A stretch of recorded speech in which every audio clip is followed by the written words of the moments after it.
Estamos en Hoyocasero, que pertenece a la provincia de Ávila y estamos situados en la Sierra de Gredos, concretamente en la parte central.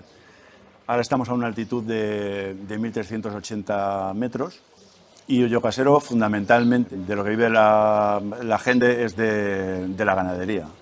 Luego es una población, como casi toda la de España rural, que está envejecida. Hay poca gente joven y los jóvenes pues, se dedican a la ganadería y también dos empresas de construcción, una pastelería, servicios.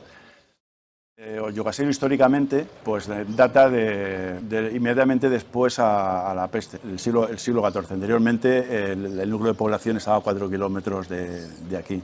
Lo más importante que podemos decir de Hoyocasero, por lo que más somos conocidos, es por la reserva natural del Pinar de Hoyocasero, que sería el jardín botánico de la Corona. Es decir, es un espacio que en algún momento de la historia de la península hubo algún cambio, del tipo que fuese, y todas las plantas eurosiberianas desaparecieron, menos en el Pinar de Hoyocasero, que son unas 150 hectáreas. Pues ahora ya a continuación nos dirigimos hacia el Cerro Gallinero y allí nos esperan Ignacio Gómez de Leaño y César para su entrevista. Estamos en el Cerro de Arte y Naturaleza Cerro Gallinero, que se encuentra en Hoyocasero, en la provincia de Ávila. El cerro somos evidentemente un centro de producción. Invitamos a artistas o nos piden trabajar y la única condición que ponemos es que primero conozcan el lugar para que planteen algo que tenga que ver con este territorio. Para hacerlo, hablar si cabe aún un poco más. Es decir, tienen que hacer partícipe al lugar y a los elementos naturales de la obra. Llevamos trabajando desde el 2010, que es cuando se inauguró, y a día de hoy se pueden ver 51 obras en permanencia. No tenemos horarios, la gente puede venir a cualquier hora del día o de la noche. Digo de la noche porque también tenemos una obra que se ve por la noche. Y luego, aparte de las obras que tenemos ya en permanencia, pues también ofertamos un encuentro entre poetas, es decir, tenemos un recital en julio, a primeros de julio, y también hemos becado a artistas sonoros y han hecho aquí su residencia. Y se une la poesía con la música. Y luego en el mes de septiembre hacemos la inauguración de la temporada. El próximo septiembre el artista invitado es Tommaso, que viene de la isla de La Palma. Y luego también en el Pinar tenemos un encuentro con un poeta de larga trayectoria. Otras actividades que tenemos, la visita a la luz de la luna, exactamente a la luz de la luna llena de agosto.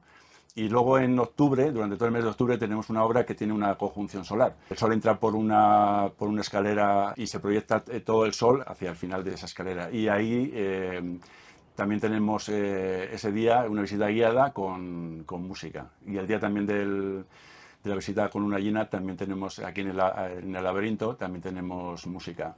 Y esas son las actividades que tenemos a lo largo del año. Bueno, también hay que tener en cuenta que ahora estamos en la época del piorno en flor, como se puede ver en las imágenes, y hace 2 semanas hemos tenido una visita guiada a la carta, y dentro de esa visita guiada también ha habido la posibilidad de hacer un taller, en este caso con el piorno. Y ahora leo lo que pone la obra, que esta obra está pensada para que los visitantes puedan interactuar con ella. Primero hay que leer la leyenda y luego dar un toque seco en el cuenco tibetano. Miedo, aléjate del medio.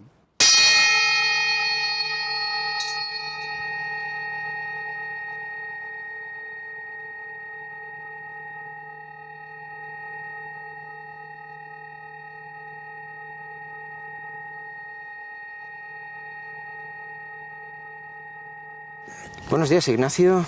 Buenos días, César. La verdad es que nos encontramos, casi hablando en términos simbólicos y platónicos, en una salida desde las cavernas hasta el campo del sol, porque hemos tenido la fortuna de hablar sobre tu obra en espacios cavernosos, por así decirlo simbólicamente, tan diferentes como el Museo del Prado, el Museo Thyssen, el Reina Sofía, la Casa Botines y otros lugares, pero nunca habíamos hablado del conjunto de tu obra en un lugar tan natural, tan luminoso y tan cercano desde el punto de vista topológico y simbólico a ese campo platónico del sol y de la justicia, lo cual luego que yo creo que iremos viendo que también es un espacio muy apropiado para hablar de algunos espacios y conceptos de tu filosofía, que yo creo que es lo que vamos a abordar de una manera, yo creo que quizá improvisada, y que en el tiempo del que disponemos podamos hacer justicia a la que, eso sí lo tengo que decir ahora, y lo he dicho en tantas conferencias como sabes e intervenciones, considero que es la obra cultural escrita en español más importante, y yo creo que incluso casi en cualquier idioma, de los últimos 50 años, porque has abordado todos y cada uno de los campos y objetivos culturales que una persona puede intentar abarcar, siempre unificado, también te preguntaré sobre ello, por el leitmotiv de la escritura y la pasión por el conocimiento. Pero has abordado el ensayo filosófico, el libro específico y puramente filosófico, como en Iluminaciones filosóficas, el ensayo y el estudio histórico en la monumental El Círculo de la Sabiduría. Has abordado la novela, todos los campos literarios de creación, la poesía, el teatro y todo tipo de textos relativos también a la crítica de arte. Has sido protagonista central de la vida cultural, filosófica, poética, pictórica, artística en todos los sentidos, española y en parte también europea, de las últimas 5 décadas. ¿Cómo podrías sintetizar una labor tan amplia, tan hercúlea, quizá en unos pocos minutos? ¿Qué a estas alturas de tu existencia y desde esta cumbre que también proporcionan los años, cómo podrías quizá expresar en pocas palabras o en poco tiempo qué consideras ahora que ha sido tu obra? Bueno, yo diría que ha habido 2 pasiones, y eso desde niño. Una, la de conocer. Pensé que incluso el ser humano, con la inteligencia de la que dispone, podría llegar a conocer los secretos del origen del mundo, del alma, de la persona. O sea que había esa pasión ya desde niño por el conocimiento. Todavía recuerdo, yo pasé mi infancia en un pueblo de la provincia de Salamanca, Peñaranda de Bracamonte, y que tiene unas plazas muy amplias, y por la noche, claro, con muy poca iluminación artificial, lo que se veía era el cielo con las estrellas. Entonces esa idea de ese espacio que no tiene límite. Digo, claro, yo no puedo concebir un espacio que tenga un límite, porque ese espacio limitado estará en otro espacio y al final ilimitado. Y en el tiempo me pasaba lo mismo. Entonces había esa pasión de conocer el mundo y de conocerme a mí mismo, y también de recrearme. Y yo creo que de ahí mi primera pasión fue, como sabes bien, la poesía. Y de hecho hace un par de años, publiqué Poemas de un adolescente, que son los poemas que escribí desde que tenía 14 años a los 18, y que me llamó la atención, pues los tengo en cuadernitos, que además ponía yo la fecha en que los escribía, porque resultaban muy modernos también, por eso los publiqué. Y ya es verdad que a final de ese periodo yo ya estaba apasionado por la filosofía. Entonces, y vino mi descubrimiento de la figura de Giordano Bruno en el 72 y del arte de la memoria. Entonces el arte de la memoria me interesó porque en mi familia había una tradición de gente de muy buena memoria. Mi abuelo materno, que vivió con nosotros, que fue fiscal del Tribunal Supremo, director de la Escuela Judicial, recuerdo que nos contaba que una vez, siendo jovencito, estaba preparando la oposición para la judicatura, fue a ver una obra, no sé si Los intereses creados o la de Jacinto Benavente, y entonces se apostó con un amigo a que él era capaz de rememorar todo el prólogo, que es como 1,5 páginas, y lo hizo. Y mi madre, que hizo la carrera de Derecho, y la nota más baja que sacó en la Universidad de Salamanca, era amiga de las hijas de Unamuno, ya que era Unamuno el rector, fue sobresaliente, la más baja que tuvo, todo era premio. Es decir, y era gente de muy buena memoria, mejor que la mía incluso. Entonces por eso me interesó mucho las artes de la memoria, ya que tenían que ver con esa facultad que para mí era tan importante. Entonces por eso es por lo que yo me introduje en la filosofía a través de la memoria, porque además en las artes de la memoria se emplean imágenes y lugares. Y yo justamente en esa época era profesor en la Escuela de Arquitectura, de Estética y Composición, e hice un estudio, como sabes bien, de gramática generativo-transformacional de los patios platerescos, renacentistas. Es decir, que también me interesó el arte de la memoria por lo que tenía que ver con la plástica, con la arquitectura y en general con la filosofía, como se ve en toda la obra de Giordano Bruno. Y así fue como de la poesía. También es verdad que en esa fecha ya del 72 hacía 8 años que practicaba la poesía experimental. Y esa poesía experimental empezó sobre todo siendo poesía visual. Entonces hice poemas visuales desde el 65 aproximadamente, expuse los primeros poemas visuales en la Galería Juan Amordo en la primavera del 66, y ya a partir de también el 60 empecé a hacer poesía de acción, que es lo que después se ha llamado performance, digamos. Yo sigo llamándolo poemas de acción. Incluso hizo uno allí en la Galería Juan Amordo, en otros sitios. Entonces, y como en ese momento se vino a vivir a Madrid mi gran amigo, que ahora ha vuelto a estar allí, a pesar de que tiene ya 88 años, pero sigue muy bien. Ayer estuve comiendo con él y con su actual mujer, que es la tercera o cuarta que tiene, de Alain Arias Misson. Entonces Alain Arias Misson inventó conmigo la poesía pública, es decir, llevar las letras, los poemas a la calle. E hicimos el primer poema público colectivo en Madrid con las letras de A Madrid, que combinadas pues daban lugar, entrando en el Café Gijón, Dada, María, Rima, Ir, etcétera, etcétera. Entonces hubo ese intento experimental de recreación de la vida a través de la poesía y de conocimiento a través de la filosofía. Pero bueno, estoy enrollándome demasiado, me parece. Realmente es que aunque tuviéramos todo el día o varios días para poder grabar acerca de tu obra, no podríamos abarcar la enorme influencia que ha tenido. De hecho, por ejemplo, es un aspecto poco conocido, aunque creo que debería valorarse, que también eres uno de los padres, si no el padre, por ejemplo, del procedimiento de la pixelización, sí, que realizaste en aquellos años, descomponiendo precisamente en píxeles el apostolado del Greco, sí, hasta con aquellos ensayos de pintura hiperceptrónica y en colaboración también con las teorías de la información, sí, que había realizado Max Pense. La pixelización y sobre todo su dimensión artística se te debe también. Lo que se refiere a la pixelización o a la gramática de los patios renacentistas es porque yo estuve en el centro de cálculo. Cuando yo era profesor de la Escuela de Arquitectura, me inserté en las investigaciones que se hacían allí. El director era Florentino Briones y el subdirector era Ernesto García Camarero. Yo llevé la parte de plástica y entonces se me ocurrió como investigación y que se publicó en el 73 en el Boletín del Centro de Cálculo, aunque este trabajo lo hice en torno al 70, 72, con los apóstoles del Greco de Toledo, el ir neutralizando la información, insertando sus figuras en una retícula cartesiana, entonces ir neutralizando geométricamente la información, de manera que al final esos apóstoles de Greco se convertían en cuadros de tipo Mondrian. Y publiqué el texto ese que tú has citado, Pintura hiperceptrónica, y en efecto es el origen de la pixelización. Cuando ya se inventó la pixelización ya habían pasado como 20 años desde que yo la había inventado. Como también lo de las gramáticas generativas fue el origen de muchos usos que se ha hecho de la informática. Debo decir que mi primera tesina, la tesis de licenciatura, fue aportaciones de la teoría matemática de la información para el diagnóstico de la obra de arte. ¿Por qué? Porque yo había estudiado mucho la obra del filósofo alemán Max Pense, que yo lo había conocido porque era también poeta concreto, visual.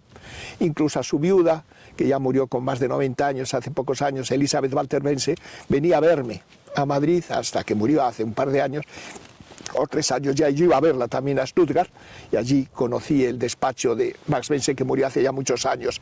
Entonces yo tenía ya esta, digamos, comunicación con la teoría matemática de la información. Has realizado una obra amplísima en todos los campos y yo sí que entiendo que hay una serie de, no se diré de fijaciones, sino de ideas centrales que están presentes e impregnan todas y cada una de tus creaciones. De hecho, en algunos congresos y en algunos aspectos relativos a tu obra también lo he desarrollado.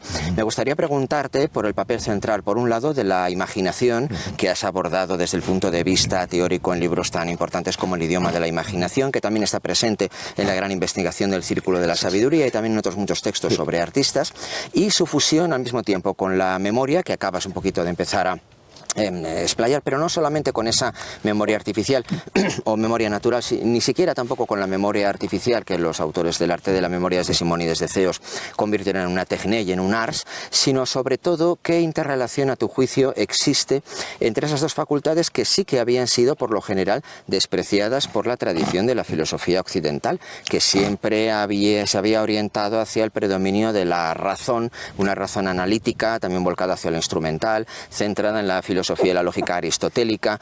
¿Consideras que a lo largo de toda tu obra has logrado reivindicar y recuperar el papel central que para todo ser humano posee tanto la memoria como la imaginación, y también luego hablaremos de ello, los aspectos afectivos? Sí. No cabe duda que sin imaginación, sin memoria no habría imaginación. Precisamente lo que hace la imaginación es utilizar a su manera, de una manera más libre, los contenidos de la memoria. Pero la memoria es imaginación, ya que sin imágenes no se pueden recordar las cosas. Entonces, por eso es por lo que a veces digo que la memoria es una imaginación que mira al pasado. Y la imaginación es una memoria que mira al futuro. Es decir, que hace combinaciones muy diferentes. Y ya pasando al tema central en relación con la razón, el interés mío es que solo con el uso del razonamiento no se puede mejorar la civilización ni la vida. Porque el ser humano, más que un ser racional, es un ser imaginal. Y si es un ser racional es por el uso que hace de la imaginación.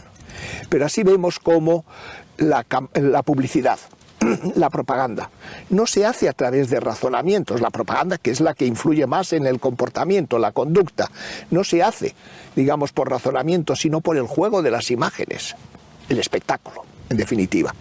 Entonces, por eso es por lo que me pareció que era tan importante fijarse en el tema de la imaginación, porque es que además de eso, sin imaginación no podríamos razonar.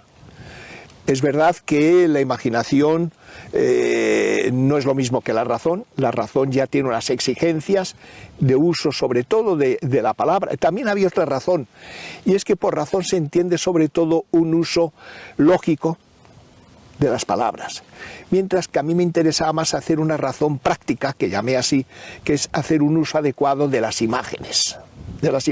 Y precisamente el arte de la memoria iba por ahí. Por eso es por lo que, claro, ya no hay maestro del arte de la memoria, ya desaparecieron en el siglo XVII. Giordano Bruno fue el último gran maestro del arte de la memoria y él murió, como es sabido, en el campo di Fiori de Roma en febrero del 1600 exactamente. Entonces, en esa época, ¿por qué? Porque el uso de las artes de la memoria requiere, digamos, atesorar muchas imágenes cuyo carácter principal, para que sean mnemónicas, mnemotécnicas, es que estén impregnadas de emoción y sentimientos, lo cual, claro, puede ser un peligro, digamos, para la vida. Por lo tanto, es por lo que hay que, digamos, saber utilizarlas. Es cierto que muchas formas de terapia utilizan la imaginación.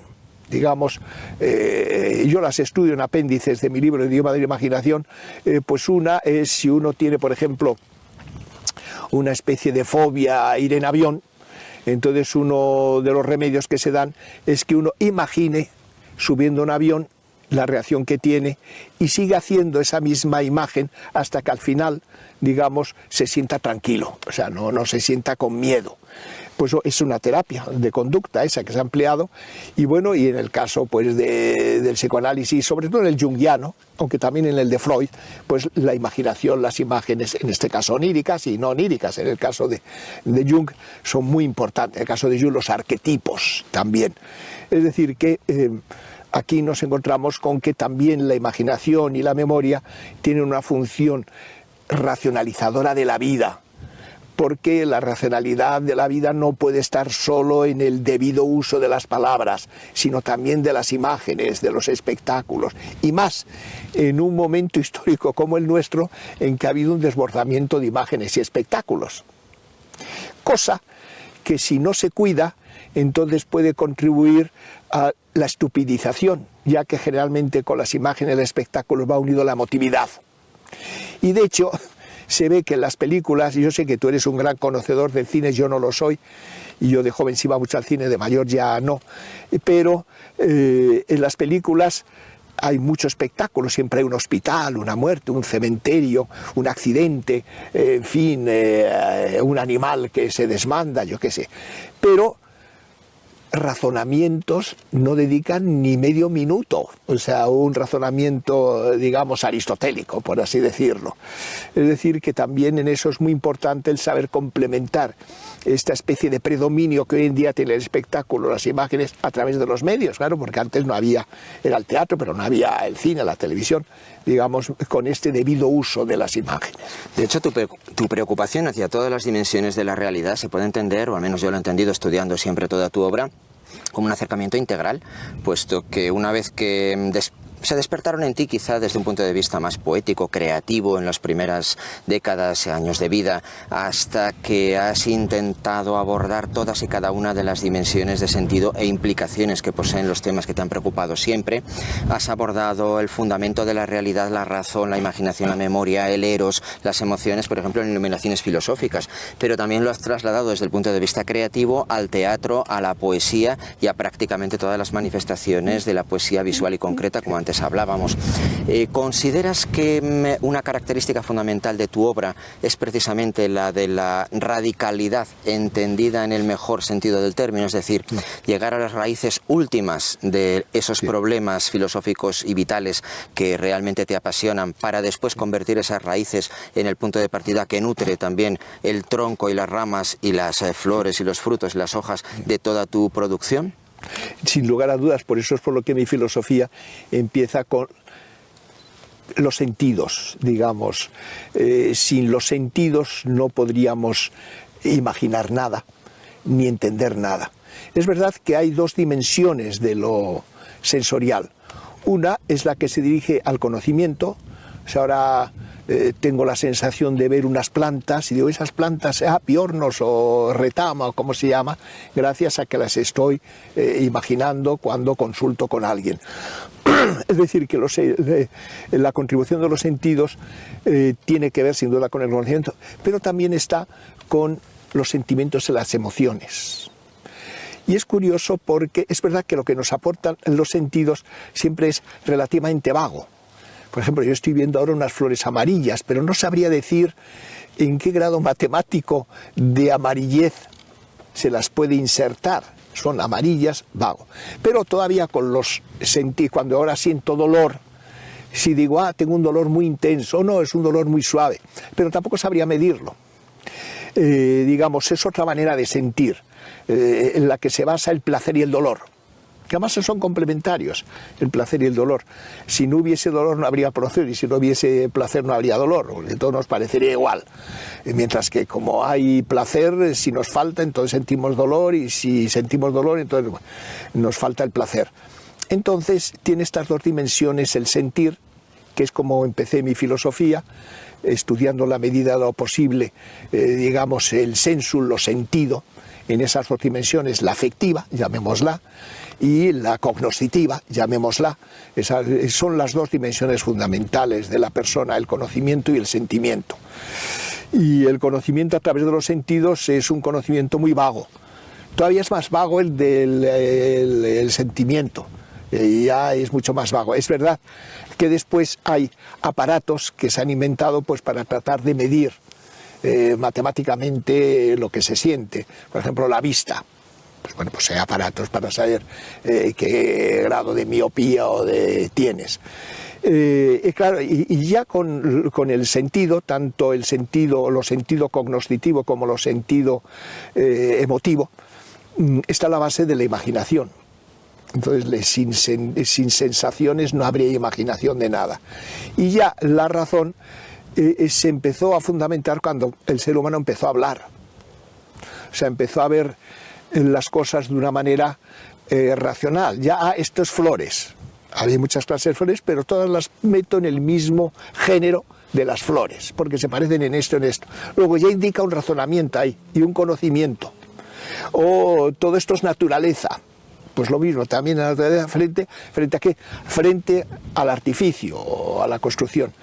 Es decir, que ya a partir de esos desarrollos del lenguaje y de la digamos, comunicación de lo que uno vive, es como se empezó a crear, digamos, los principios de la razón. Entonces los géneros, las especies, y así, y seguí por ese lado. Es verdad que mi filosofía quizá lo que aporta más, aparte de lo que puedo aportar en estos niveles del conocimiento, ya en la filosofía práctica, digamos, cómo hacer una filosofía que no solo vaya a arreglar la manera de pensar que tenemos racionalmente, sino la manera de vivir. y para eso es por lo que están, digamos, las artes de la memoria, y ahí está ya pues mi filosofía práctica. Precisamente esa es la siguiente pregunta o línea que quería conducir en la conversación, y es que tu filosofía no se ha limitado nunca, ni ninguna siquiera de tus creaciones u obras, a pretender limitarse a una validación en un plano meramente teórico. Para ti, como para los antiguos, como bien, por ejemplo, hablaba Pierre Hadot en todos sus libros sobre la filosofía antigua, la filosofía no fue concebida solamente para la especulación, sino para enseñar a vivir bien. Y vivir bien, vivir correctamente, tanto desde el punto de vista personal, a través de la idea de la composición musical de la persona, como también vivir correctamente en sociedad, a través del equilibrio entre la libertad y la seguridad, y todos los aspectos cívicos hacia los cuales también has dedicado libros importantes, sobre todo sobre su progresiva degradación en las últimas décadas. Esos dos aspectos de la practicidad, no tanto la pragmaticidad, sino la filosofía práctica, y también el papel central de la libertad en ellos, también me gustaría que hablaras un poco. Sí. También debo decir que los filósofos antiguos los leemos de una forma reduccionista. ¿Por qué? Porque vemos cómo también en la escuela de Platón, en la academia, se practicaban ciertos misterios. Es decir, que había, junto con el aprendizaje racional de los conceptos, había también lo que podríamos llamar representaciones dramáticas de la vida. Y no es casual que un gran filósofo hispano-romano de Córdoba, Séneca, junto con su filosofía, que sobre todo se refiere a la conducta, también escribió tragedias. Es decir, pensando, seguramente porque a su horrible discípulo Nerón pensó que le podía mejorar mediante el teatro, ya que le gustaba mucho ser actor de teatro. Y dice, hombre, si representa estos papeles quizá conseguiré más insertar en su vida estas nociones filosóficas, sobre todo de la conducta. O en el caso del pitagorismo también. Es decir, que también, y los estoicos también, los estoicos empleaban muchísimas imágenes y espectáculos. Quiero decir, que había una dimensión, por así decirlo, dramática, imaginal, en la filosofía antigua que después se olvidó, porque es cierto que cuando ya se impuso el cristianismo, ya el cristianismo es el que aportaba esas imágenes. Jesucristo, nacido en un portal, en un pesebre de Belén, Jesucristo, pues la transfiguración y ya claro, gran espectáculo de la crucifixión y la resurrección. Es decir, que ya estaba todo ese mundo de imágenes que represaban toda una conducta. Quizá por eso también a mí me interesó en algún momento hacer teatro, y una obra de teatro pues fue sobre la filósofa alejandrina Hipatia, ya que aunque se conserva muy poco de su obra, pero su figura me interesó mucho. Otra sobre Giordano Bruno. Hice una obra de teatro basada fundamentalmente en sus artes de la memoria. Es verdad que la tercera obra de teatro es sobre el gran poeta Juan de Tasis y Peralta, conde de Mediana, que murió asesinado el 22 de agosto del año 1621 en la calle Mayor de Madrid. Ahí precisamente un amigo mío, con mi colaboración, pusimos allí una plaquita para decir dónde fue asesinado.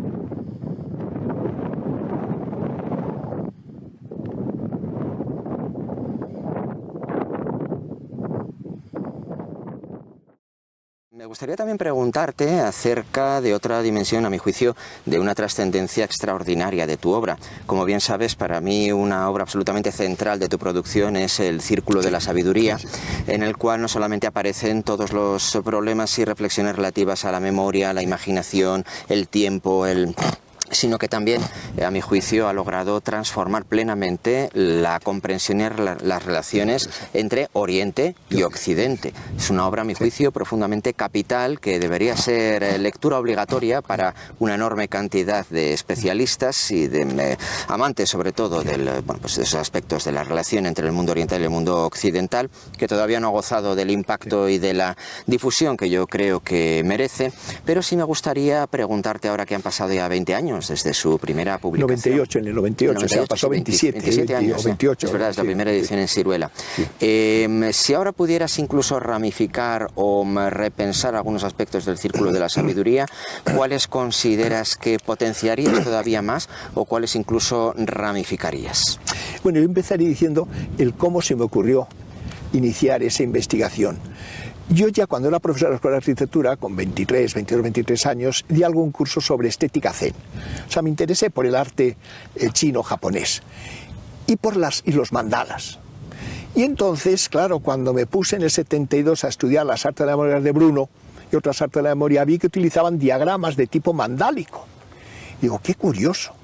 Digo, pero claro, ¿cómo pueden haber influido los mandalas del siglo VIII, IX en un autor hechos en el Nepal, en Tíbet, en China también, un autor italiano, europeo del siglo XVI? Me parecía que era inconcebible, pero tenía ya ese interés de investigación. Y ocurrió que cuando fui de profesor a la Universidad de Estudios Extranjeros de Osaka Gaikokuji Daigaku llamaba, entonces enseguida de que llegué hubo una gran exposición sobre el origen de la iconografía budista. Yo tengo el catálogo todavía. Entonces fui y es cuando descubrí que las primeras imágenes que hay de Buda y de las reuniones de Buda con sus discípulos son de estilo helenístico romano. Es decir, que ya había habido una influencia helenístico romana. Es verdad que se inició con Alejandro Magno en el siglo IV a.C. y que siguió desarrollándose después con el Imperio Romano porque tenían el reino de los cusanos, que es de la India occidental, el mismo enemigo que eran los persas. Bueno, entonces eso me dio pie a pensar que podía haber habido, no sé, alguna conexión, alguna vinculación entre las artes de la memoria occidentales, helenísticos romanas y los mandalas. Bueno, y entonces recuerdo que cuando volví de China en el 90, fui a pasar el verano en mi casa familiar de Peñaranda de Bracamonte y me puse a estudiar el Contracelso de Orígenes de Alejandría, donde aparece la crítica que hace Orígenes al libro publicado en el 170-180 contra el cristianismo de Celso, en el cual habla de pronto del diagrama de los sofitas. Y lo dibujan tanto Celso como Orígenes. Y es un diagrama de tipo mandálico. Y digo, anda. Entonces los sofitas eran un grupo gnóstico, de mediados del siglo II, claro. Y digo, anda, entonces los gnósticos utilizaban este. Y entonces ya me puse a estudiar el gnosticismo y reuní una biblioteca sobre ese tema. Y entonces descubrí que en efecto, aunque eso los estudios del gnosticismo no lo habían visto, que exponían su sistema de forma enciclopédico, de forma diagramática, la tríada del padre, Sofía, la esposa y el hijo, el logos, después la ogdoada de 4 valores, después la dodécada, sobre todo. Y que incluso hay alguna catacumba, concretamente el Hipogeo de los Aurelii en Roma, donde se pueden ver ese tipo de esquematización diagramática de esas, digamos, de ese tipo de religiosidad. Entonces, y vi que de ahí procedían también los diagramas maniqueos. Y ahí empecé a hacer la investigación. Inicialmente lo que hice es ver todo lo que se sabía del gnosticismo, y vi que, por ejemplo, como se han hecho descubrir, se conoce sobre todo el gnosticismo por 2 autores, San Ireneo de León en su Adversus Hereses y también Hipólito de Roma. Pero se habían descubierto ya hacía pocos años, no sé si ahora no recuerdo si a los años 40, los manuscritos de Nag Hammadi, donde aparecían los textos originales de ciertos grupos gnósticos, sobre todo los valentinianos, que eran los más cristianos, y los setiano-barbelonósticos, que eran menos conocidos y que son más antiguos. Y entonces, lógicamente, me puse a estudiar esos archivos del gnosticismo, de Nag Hammadi, y me permitieron, claro, el poder reconstruir el diagrama de los setiano-barbelonósticos, también el de los valentinianos, en parte de los basilidianos, en parte solo, y después, claro, de los maniqueos también hubo una suerte, y es que se descubrieron en la zona la zona china que corresponde a la zona de los uigures, al Xinjiang uigur, por la que yo viajé, hice toda la ruta de la seda hasta la frontera con Pakistán, y entonces en unas grutas allí se encontraron estos manuscritos maniqueos, porque el maniqueísmo tuvo mucha repercusión en el mundo chino y llegó por la ruta de la seda, claro. Entonces ya teníamos más documentación sobre los maniqueos, y entonces esto me permitió el dar el paso al frente de ver cómo los mandalas budistas proceden de ahí. Pero inicialmente, claro, el budismo, hay el Hinayana, el pequeño vehículo, el Mahayana. El importante es el Mahayana, que es de donde viene el Tantrayana, el de los mandalas. Y entonces empecé a estudiar la filosofía mahayánica, que era una filosofía que demostré que procedía de la Academia Nueva de Platón, concretamente de Arcesilao y de Carneades, autores del siglo IV y III antes de Cristo. Es decir, y lo demostré claramente cómo, digamos, las imágenes, los conceptos fundamentales de la filosofía budista clásica, que es la mahayánica, procede de ahí. Es decir, que ya había y como esos textos budistas son ya de final del siglo I o II, o sea que ya en esa fecha había habido esa impregnación, esa permeación de la cultura filosófica griega, helenística, romana, etc. Y entonces ya vino la segunda parte de la investigación. Claro, esa parte es un libro que en la edición actual de un solo volumen son unas 1300 páginas y que tiene como antecedente el de Filósofos y los videntes judíos, que es un poco de 300 páginas, que es la introducción. Es verdad que esas investigaciones sobre los mandalas, los diagramas gnósticos y los mandalas budistas, no hubiese sido posible sin mi investigación publicada en el 83 del idioma de la imaginación, que de algún modo culmina toda esa obra. Y es verdad que todo ese mundo oriental para mí también fue muy importante en mi novela. En mi novela, así como mi primera novela, Arcadia, que hace poco se reeditó. Inicialmente se publicó en Alfaguara, la publicó Jaime Salinas, hijo del poeta Pedro Salinas, gran persona y gran editor.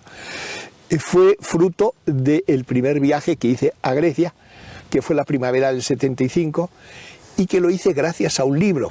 Yo estaba viendo todo eso en París y de pronto me trajeron el anticipo de mi primer libro ya mío del todo, que era Los Juegos del Sacromonte, que se publicó en el 75. Entonces me llegó este dinero, que era una cantidad. Entonces se cobraba mucho más dinero por los libros que ahora. Entonces con ese dinero yo digo, mira, pues me voy a Italia. Porque allí había un profesor y poeta, Francisco Pino, casado con una francesa que era amigo de José Miguel Ollán, que era muy amigo mío.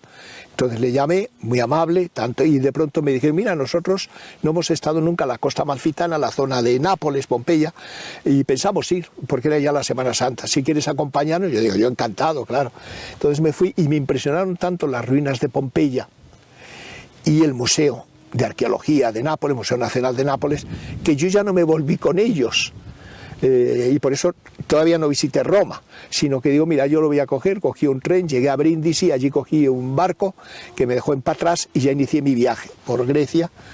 Atravesé, estuve en Olimpia lo primero, después Arcadia, Megalópolis, etc. Allí compré un método dadaísta de hispano-greco, que era, nunca he visto un libro más dadaísta que ese método para aprender español, en fin, que aún lo conservo. Y entonces estuve en Corinto, etc. Y ya llegué a Atenas y terminé en Delfos. Y después sé que me fui después a París y después ya volví, justamente estuve en Ibiza, donde yo había estado en el 72 varios meses, que para mí fue muy importante. Es decir, que sin ese viaje no habría hecho yo mi primera novela, que empecé ese verano del 75 y que publiqué en el 81. O sea, estuve 5 años trabajando en esa novela, que claro, describe sí más o menos el viaje que yo hice, pero ya inserta allí cosas muy variadas, incluso de otros aspectos de mi vida o de la vida de la gente que yo conocía. Entonces ese viaje fue muy importante para mí, como también mis viajes por el Oriente, en particular por la Siberia Oriental. Yo estuve en Buriatia, en Ulan-Ude, la Mongolia rusa, etc., para la novela Musapol o El juego de las alas de Salas, que tiene esos dos títulos. Y en mi principal novela, que es Extravíos, pues aparecen bastantes capítulos que reflejan mi vida en Japón y en China, pero también ocurren cosas porque uno de los protagonistas es un poeta y hace todos unos experimentos poéticos en la isla de Koloane. La isla de Koloane es una isla que dependía de Macao. Macao es una peninsulita, estaba Taipa y Koloane. Y me gustó mucho esta isla, entonces yo sitúo ahí este personaje y le atribuyo las cosas que yo hice en Ibiza muchos años antes. O sea que es así como uno hace la novela. Después otra novelita novelita que escribí, que es una sátira, que es contra el fin de siglo, los teriopos, que más bien es un viaje por Madrid, un viaje muy particular, digamos. O sea que el viaje también ha sido muy importante, y de hecho el mismo libro de El Círculo de la Sabiduría ya no es tanto un viaje mío, sino un viaje de los diagramas, desde el mundo helenístico romano hasta Japón, digamos, sí. Y ese viaje titánico y esa labor de escritura que se complementa también con la novela encuentra también un paralelo en algo que además está también ocupando en estos últimos años buena parte de tu energía y de tu dedicación, que es la monumental labor diarística que tú has realizado, porque realmente uno se pregunta dónde puedes haber sacado tanto tiempo para escribir todas esas miles de páginas en tantos campos tan diversos y con tanta excelencia, y al mismo tiempo también haber llevado una escritura de diario desde los años 60 hasta hace muy poco tiempo, que ahora además afortunadamente se está reeditando de un modo prácticamente integral. ¿Qué valoración puedes hacer sobre los diarios y tus propios diarios? Yo también he tenido ocasión de poder leer, de presentar en alguna ocasión, y que debo decir que son obras extraordinarias desde el punto de vista tanto literario como para el conocimiento de tu persona. ¿Qué papel consideras que todavía, incluso hoy en día, en este tiempo en el que toda la acción personal y diaria se traslada hacia esas pantallas, imágenes y redes sociales que tú has analizado muy bien en La mentira social o en El idioma de la imaginación, qué papel le otorgas al diario dentro de tu producción y en un sentido general? Pues cuando yo lo escribí no le otorgaba ninguna importancia. Yo lo hacía porque tenía una necesidad, sobre todo a partir de finales del 71. Antes era más bien de agenda, pero después ya en cuadernos grandes empecé a escribir. Y entonces, claro, es verdad que el diario representaba para mí una reflexión de lo que había hecho cada día, de la gente que había visto, de los sitios donde había estado. Yo tenía mucha actividad propia, pues de cuando tiene 20 y tantos años. Pero nunca pensé en publicarlo. Y tardé mucho tiempo, y fue cuando el editor de Siruela, como yo tenía amistad con Salvador Dalí, me dijo, claro, tú seguramente, y sabía que yo escribía diarios, de tus encuentros con Dalí pues figuren cosas. Y digo, pues no lo sé, voy a mirarlo. Entonces miré y en efecto vi que figuraba muchas cosas, y ya hice un extracto, y es lo primero que publiqué de mi diario, el extracto, o quizá fue lo de La red del tiempo. No, quizá fue La red del tiempo, y entonces él supo lo de los diarios y por eso me pidió. Bueno, en cualquier caso, los dos primeros libros de diarios que publiqué fue uno en La red del tiempo, que es un libro de 1700 páginas, que son los años 72 al 77, ambos inclusive. Yo a Dalí le conocí en el 78, entonces lo de Dalí empieza en el 78. Es verdad que cuando hace un año y medio publiqué el diario del 78-79, lo que tiene que ver con Dalí, más bien lo elimino porque ya está en el otro libro, y ahora acabo de terminar de transcribir el 80-81. Entonces, lo que me permite es ver que tiene para mí un importante, porque es un poco de volver a vivir, digamos, lo que he vivido en el tiempo. La gente con la que traté, claro, al pasar los años, pues muchos ya no están con nosotros, o bien si están ya no se les ve, no sé qué hacen, y eso, por un lado, también veo que hacía de vez en cuando reflexiones filosóficas. Pues, por ejemplo, cuando iba a fiestas, pues después cuando volvía a casa decía, qué tonterías son esto de las fiestas, no merece la pena. Ese tipo de cosas lo ponía en el diario. Y luego he visto que, en efecto, tiene una trascendencia literaria mayor, porque es un tipo de literatura muy particular, ya que es una literatura que no pretende ser literatura, sino notas del viaje por la vida día a día. Incluso cuando pasaban 2 o 3 días sin escribir, uy, se me han acumulado las cosas, vamos a ver cuándo tengo tiempo para escribirlas. Y ahora, con la perspectiva que tengo de poder ver unas 2.500 páginas de mi diario ya publicadas, en La red del tiempo, El camino de Dalí, y el del Oriente, el primer volumen del Oriente, de los 83-84, y el de los 78-79, que son 2.500 páginas o más, pues veo que sí, que tienen una dimensión literaria que yo inicialmente no le otorgué a ese libro, y vital, digamos, es una literatura de la vida, del día a día. pero está también impregnada, yo que he podido leer todo lo que hasta ahora se ha publicado, está impregnada, bueno, por aquí por allá, de transcripciones poéticas de sueños, por ejemplo, que van más allá de su mero registro y que tienen también un valor literario y hasta psicoanalítico.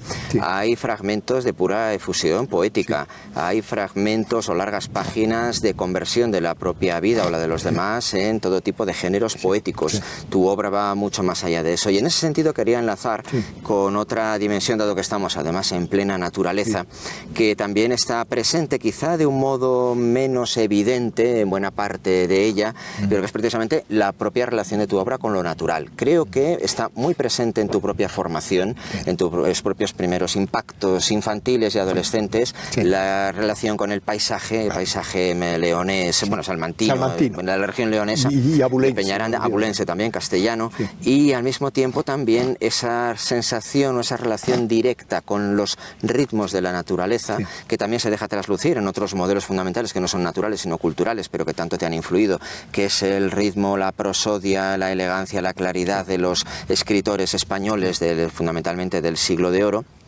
También la naturaleza está presente en buena parte de tus acciones poéticas, quizá no tanto en aquellas que se desarrollaron en Madrid, pero sí, por ejemplo, en la del Jardín de Aranjuez, que ocupa un papel muy importante y un lugar central dentro de tu producción de aquellos años. Y me gustaría precisamente en este entorno natural tan privilegiado en el que nos encontramos ahora, cuál ha sido tanto tu propia relación con la naturaleza como también qué papel consideras que ha tenido en el conjunto posterior, bueno, y también temprano, que te acabo de referir un poco, de tu obra. Bueno, curiosamente ahora estamos en un lugar cerca del cual hay un árbol donde yo hice un poema meteorológico.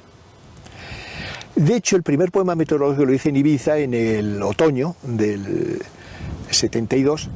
Envolví algunas ramas, y hay fotografías, envolví algunas ramas de un árbol que estaba al lado de la casa de campo donde yo vivía, lo envolví en papel de estraza en la que yo había escrito poemas, porque quería ver, y luego llovió mucho ese otoño, con lo cual quería ver cómo influía la lluvia y el viento, los meteoros, por eso le da el poema meteorológico, en eso que había escrito.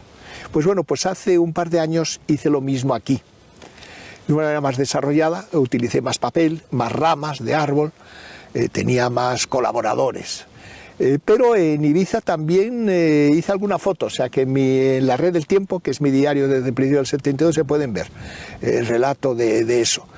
Entonces, digamos, quería citar este poema meteorológico que tiene que ver con la naturaleza. Esto es un árbol de la naturaleza. Hombre, yo desde muy niño viví en la naturaleza.